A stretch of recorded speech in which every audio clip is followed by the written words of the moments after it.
but peaceful when a toddler was stung by yellow jackets. Now his grandmother wants to make sure others know about this hidden danger. Our Ann Emerson went down to Hampton Park where the attack happened. After a close call yesterday, this grandmother took us back to the scene of the crime, where she says her 2-year-old grandson stepped into trouble. ABC News 4 called the director of the Charleston City Parks to take a look with us. To be honest with you, this is my first ground bee complaint since I started.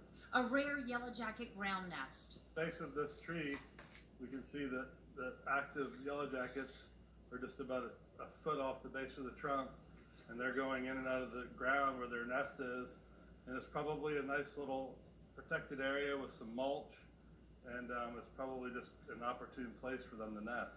Still swarming with stinging bees, just like they were when her grandson disturbed them on Sunday. The next thing I know, I see these insects coming up from under the ground, and I'm realizing what's happening. Her grandson had stepped in the wrong spot. He came tearing towards me.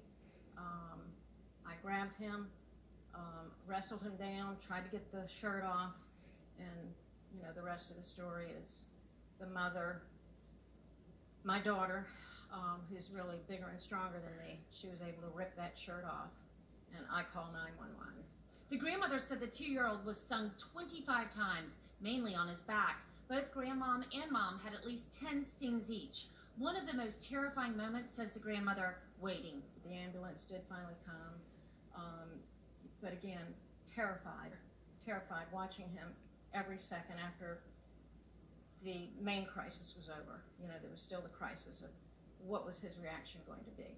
One yellow jacket can sting multiple times. Those stings can be extremely dangerous if you're allergic, according to the Mayo Clinic, resulting in significant heart and breathing problems. This family was fortunate, and everyone was fine, including the toddler. The park structure sent out a team to exterminate the nest. Unfortunately, in this case, we found them through an incident with the child, but you know, with parks as large as these, we don't really know exactly where they are. Nature just kind of runs her course, and they find the most opportune space for them to create a nest. That was Ann Emerson reporting. What can you do if you see a problem like this?